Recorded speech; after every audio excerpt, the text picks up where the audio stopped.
안녕하십니까. 7월 6일 수요일 말씀 묵상 함께 시작하겠습니다. 오늘도 말씀으로 하루를 시작하기로 결단하신 귀한 성도님들의 가정과 생업 위에 주님의 기쁨과 능력과 자유케 하심이 온전히 임하시기를 간절히 기도합니다. 오늘 본문은 마태복음 15장 12절부터 20절까지 말씀입니다. 어제 본문과 이어지는 것이어서요, 메시지 자체는 다르지 않을 것 같지만 우리가 조금 더 이 메시지를 깊이 묵상함으로 말미암아 우리에게 주어진 이 믿음이라는 것이 얼마나 소중한 것인지 한번 확인해 보았으면 좋겠습니다. 그럼 함께 말씀을 보겠습니다. 이에 제자들이 나와 바리새인들이 이 말씀을 듣고 걸림이 된 줄 아시나이까? 심은 것마다 내 하늘 아버지께서 심으시지 않은 것은 뽑힐 것이니 그냥 두라. 그들은 맹인이 되어 맹인을 인도하는 자로다. 만일 맹인이 맹인을 인도하면 둘이 다 구덩이에 빠지리라. 베드로가 대답하여 이르되 이 비유를 우리에게 설명하여 주옵소서. 너희도 아직까지 깨달음이 없느냐? 입으로 들어가는 모든 것은 배로 들어가서 뒤로 내버려지는 줄 알지 못하느냐? 입에서 나오는 것들은 마음에서 나오나니 이것이야말로 사람을 더럽게 하느니라. 마음에서 나오는 것은 악한 생각과 살인과 간음과 음란과 도둑질과 거짓 증언과 비방이니 이런 것들이 사람을 더럽게 하는 것이요 씻지 않은 손으로 먹는 것은 사람을 더럽게 하지 못하느니라. 이 말씀 잘 보셨습니까? 어제 본문과 연결해서 생각해야 될 만한 본문이죠. 어제 예루살렘에서부터 찾아온 서기관들과 바리새인들이 예수님께 찾아와서 너희들은 왜 밥 먹기 전에 손 안 씻냐? 빵을 먹기 전에 손을 씻어야 너희가 거룩한 백성답게 살아가는 거 아니겠느냐? 이렇게 도전을 했는데 그에 대해서 예수님께서 너희들은 그 전통 지키느라고 하나님의 말씀을 어기고 있지 않느냐라고 도로 도전하시는 모습을 볼 수 있었죠. 이제 오늘은 예수님께서 그들에 대해서 그 종교적인 전통을 지키는 자들에 대해서 어떻게 평가하셨는가, 그리고 예수님께서 신앙의 본질이 뭐라고 가르치고 계신가를 한번 확인해 보았으면 좋겠습니다. 우리는 지금 교회의 기틀을 놓으시는 새로운 이스라엘을 만들어 가시는 예수님의 모습을 찾아볼 수 있어요. 그런데 새로운 이스라엘이 세워짐에 있어서 오늘 본문은 굉장히 강력하고도 중요한 의미를 가지고 있었습니다. 우리가 보기에는 뭐 이게 그렇게까지 중요한 건가 싶은데요. 이 당시 사람들에게는 굉장히 크고도 중요한 문제였다라는 것을 이해를 하셨으면 좋겠어요. 우리 입장에서만 생각할 것이 아니라 이 당시 사람들이 느꼈던 신앙생활의 문제, 경건한 삶의 문제가 여기서 나타나고 있습니다. 자, 본문 보시면요, 제자들이 나와 이르되 바리새인들이 이 말씀을 듣고 걸림이 된 줄 아시나이까? 자, 바리새인들이 매우 마음에 걸림이 되었다, 기분이 심하게 나빴다, 이 사실을 말해주고 있습니다. 왜냐하면요, 제자들로서도 상당히 부담스러운 사람이었을 것이기 때문입니다. 예루살렘에서 온 사람들이잖아요.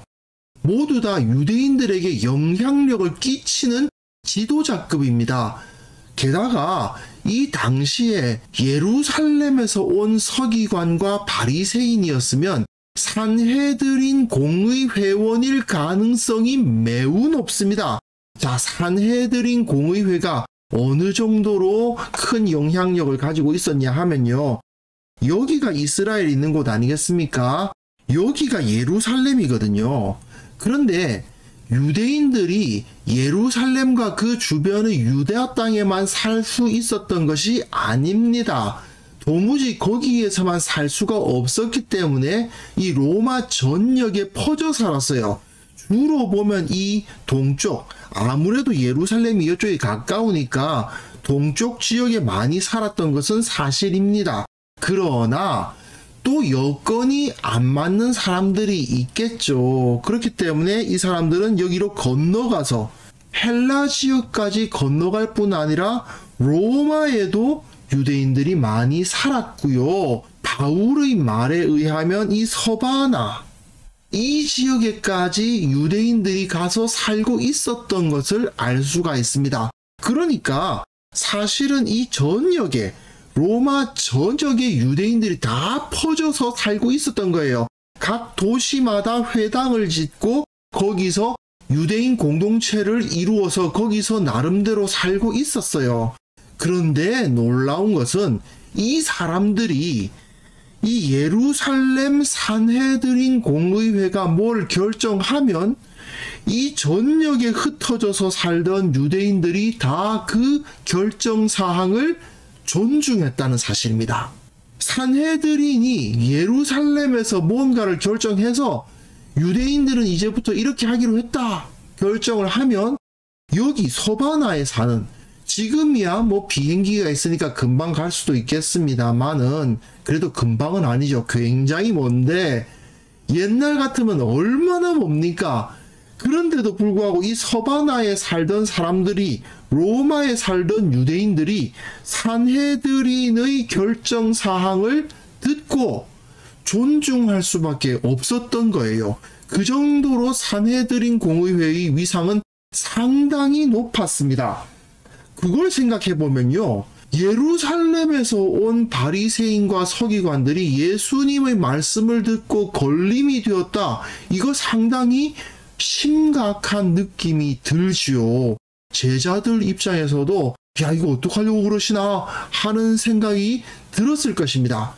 하지만 예수님은 대답하여 이르시되 심은 것마다 내 하늘 아버지께서 심으시지 않은 것은 뽑힐 것이니. 이거 가라지 비유 생각나죠? 저들은 가라지라는 것입니다. 하나님께서 심으신 자들이 아니라는 거예요.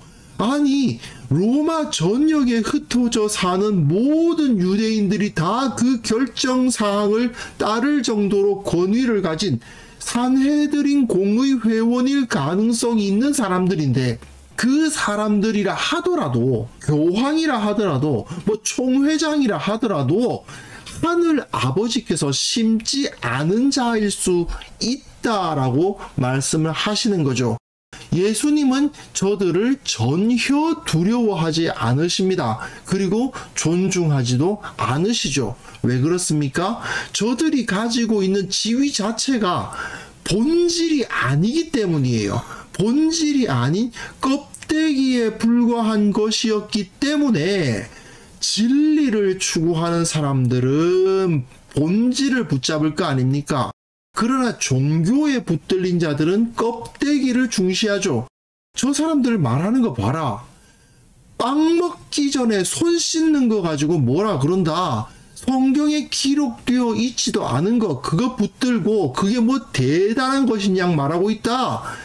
이런 자들은 다 하나님께서 심지 않으신 가라지와 같은 자들이며 그냥 내버려 두라. 이것도 가라지 비유에서 나타나는 표현이죠. 마지막 심판 때까지 그들은 내버려 두게 될 것인데 맹인이라는 것입니다.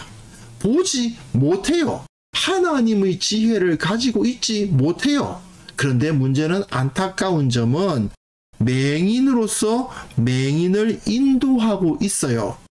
어제 우리가 묵상했을 때 무리들이 실제로는 이들 예루살렘에서부터 온 종교 지도자들의 말에 좌우되는 경우가 많았을 것을 우리가 생각했는데, 바로 그 문제가 여기에 그대로 존재하고 있었던 것입니다.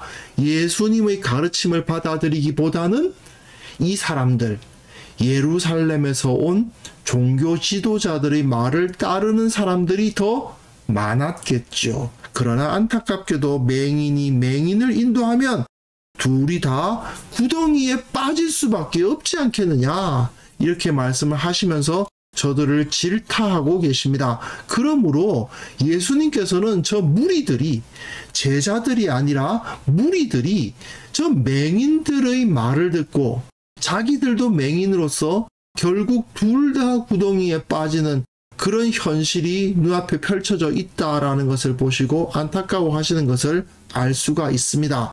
그런데 그 이후에 베드로가 이 비유를 우리에게 설명하여 주옵소서라고 말하거든요. 비유였나요? 비유는 사실은 아니었습니다. 그런데도 불구하고 베드로는 이것을 비유라고 느낍니다. 왜냐하면 굉장히 이해하기 어렵다. 이거 뭔가 뜻이 있는 것 같다라고 생각하고 있는 거죠. 그러니까 예수님께서 너희도 아직까지 깨달음이 없느냐? 야, 이걸 못 알아듣겠냐? 그렇게 말씀을 하시는 거죠. 우리가 보기에도 아니 음식이 사람을 더럽게 하지 못한다. 이거는 그렇게 어렵지 않게 이해가 되는 것 같은데 베드로는 이 의미를 설명해 달라고 요청하고 있습니다. 왜 그럴까요? 우리가 보기에는 먹는 것이 사람을 더럽게 하지 못한다는 건 당연한 거 아니야? 금방 이해가 되는 거 아니야? 라고 생각할 수 있지만 이 당시 유대인들로서는 상상할 수 없었던 일이었던 거예요. 율법의 레위기 11장을 보시면 무엇 먹을 수 있고 무엇은 먹을 수 없다. 이게 딱딱 구분이 다 되어 있죠. 어떤 동물은 잡아먹을 수 있느냐. 되새김질을 하고 발굽이 갈라진 것은 잡아먹을 수 있지만 그렇지 않은 것은 다 부정하기 때문에 먹으면 안 된다라는 규정이 전부 나와 있지 않습니까? 그걸 그야말로 엄청나게 중요한 것이냐 생각하면서 매 삶의 순간마다 그것을 실천해 왔단 말이에요. 그런데 이게 현대에는 이런 일이 없느냐? 그렇지 않습니다. 무슬림들 만나보시면 그들이 돼지고기에 대해서 어떻게 반응하는지를 보시면 금방 알 수 있습니다. 실제로 돼지고기라는 그 단어 자체를 입에 올리려 하지 않는 경우도 있어요. 그 정도로 굉장히 심각한 문제고요. 유대인들, 지금도 이방인들이 사용했던 불판을 사용하지 않습니다. 이방인들이 거기서 돼지고기라도 한번 구워 먹었을까봐 엄청나게 중요하게 생각해요. 그러니까 이 문제는 결코 단순하게 생각할 문제가 아니었던 것이고 이 당시 사람들에게는 굉장히 중요한 문제였던 것을 알 수 있습니다. 하지만 예수님은 입으로 들어가는 모든 것은 배로 들어가서 뒤로 내버려진다. 그 잘 소화돼서 배설되어 버리면 끝이다. 오히려 우리를 더럽게 하는 것은 입에서 나오는 것들이다. 마음에서 나오기 때문이다. 사람을 더럽히는 것은 이 마음에서 나오는 악한 생각, 살인, 간음, 음란, 도둑질, 거짓 증언, 비방, 이런 악한 행위들이 사람을 더럽게 하는 것이지 돼지고기 먹는다고 사람이 더러워지지 않아. 좀 더러운 손으로 빵을 먹는다고 그것이 너를 부정하게 만들지 않아 라고 가르치고 계신 것이죠.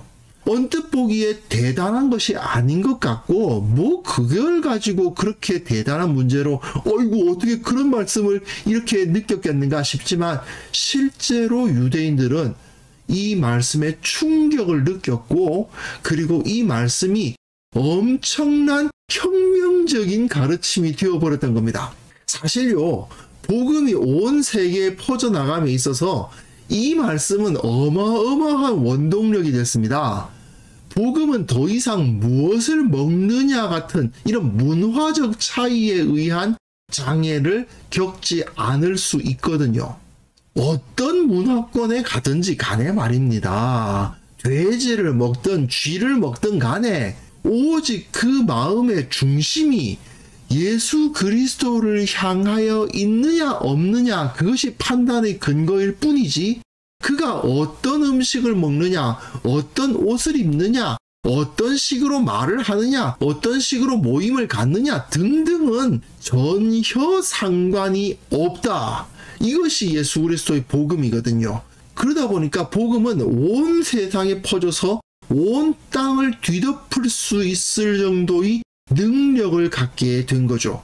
결국 우리 신앙의 본질은 어디에 있습니까? 우리의 마음속에, 우리의 중심에 있습니다. 그리고 우리의 신앙은 중심에 있다라는 이 사실은 어마어마한 능력을 가지고 있는 것이기까지 합니다. 온 세상을 구원할 수 있는 원동력이 되기도 한다는 거예요. 예나 지금이나 사람은 외모를 봅니다. 그렇지 않습니까? 하지만 하나님은 중심을 보시죠. 이로써 온 세상이 자유로워질 수 있게 된 거죠. 결국 우리는 내 신앙이란 것은 교회에서 어떤 직분을 받았나, 어떤 봉사를 하나, 성경 몇 번 읽었나, 새벽기도 참석하나, 이런 것에 의해서 나의 영혼이 깨끗해지는 것이 아니라 나의 본질, 내 영혼 안에 있는 죄악된 본성을 예수 그리스도의 십자가의 능력으로 싸워 이기고 그 하나님의 은혜를 받아서 내가 온전히 변화됨으로 말미암아 하나님 앞에 나아갈 수 있고 하나님 앞에 거룩한 자로 자유로운 자로 인정받을 수 있다는 것을 생각한다면 정말 그 자체로 나는 온전한 구원과 자유를 얻을 수 있고요. 그리고 나 혼자만이 아니라 가족, 이웃, 궁극적으로는 모든 인류를 구원할 수 있는 그런 역사가 이루어질 수 있는 것입니다. 우리의 신앙은 우리 마음에 있다. 우리는 껍데기가 아니라 본질을 추구해야 한다. 이건 정말 절대로 우리가 잊어서는 안 되는 온 세상을 구원할 수 있는 진리라는 것을 우리가 온전히 깨달을 수 있었으면 좋겠습니다. 그래서 이 시간 함께 기도하실 때에 주님께서 베풀어 주신 이 복음의 은혜 온전히 깨닫게 하옵소서. 온 세상 가운데 자유를 선포하는 참된 신앙생활 하게 하옵소서. 우리 교회가 이 한국 교회가 이 복음 위에 온전히 서게 하옵소서. 함께 기도하는 시간 가졌으면 합니다.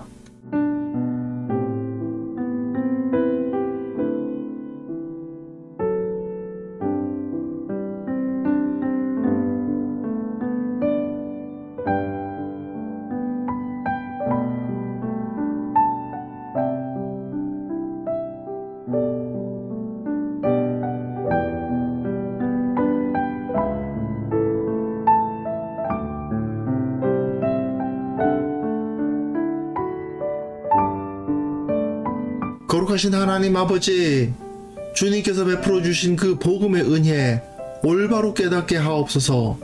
모든 사람에게 자유가 선포되었다는 사실, 우리가 그 본질을 붙들으면 내가 자유를 얻을 뿐 아니라 모든 사람이 자유를 얻고 참으로 나의 마음속에 있는 이 악한 죄악을 이기면 주님의 나라에 들어갈 수 있다는 이 진리를 온전히 붙들 수 있게 하여 주옵소서. 아버지, 영원한 생명이 우리들에게 주어져 있다는 사실을 깨닫게 하여 주시고 이 기쁨과 안식과 자유를 누리는 성도들이 다 될 수 있도록 도와주옵소서.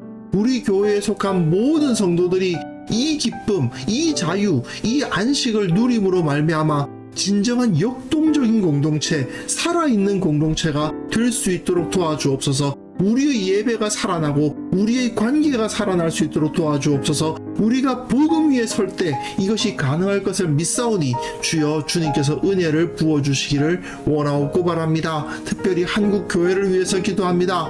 한국 교회가 아직까지도 껍데기를 붙들고 있는 모습을 보이고 있사오니 주여 이들이 깨어나서 그 모든 것 다 내어버리고 복음의 본질로 돌아갈 수 있도록 도와주옵소서. 복음의 본질로 돌아갈 때 우리가 하나 될 수 있음을 깨닫게 하옵소서. 예수 그리스도 안에서 우리가 하나 될 수 있기에 그 하나됨의 은총을 체험하고 온전히 하나님 앞에 나아가는 귀한 주님의 백성들 다 될 수 있도록 도와주시기를 간절히 원하옵나이다. 아버지, 오늘 하루도 주님의 사랑과 은혜와 자유와 기쁨과 안식을 누리는 하루가 되게 하여 주시고 우리 말씀으로 하루를 시작하는 귀한 성도들 한 사람 한 사람 찾아가셔서 그 기도에 응답하여 주시고 그 아픔을 위로하여 주시고 그들이 더욱더 큰 힘을 받아서 이 세상을 이겨나갈 수 있는 자들 다 될 수 있도록 주여 역사하여 주옵소서. 주님께서 우리와 함께하여 주실 것을 믿사오며 예수님의 이름으로 기도합니다. 아멘.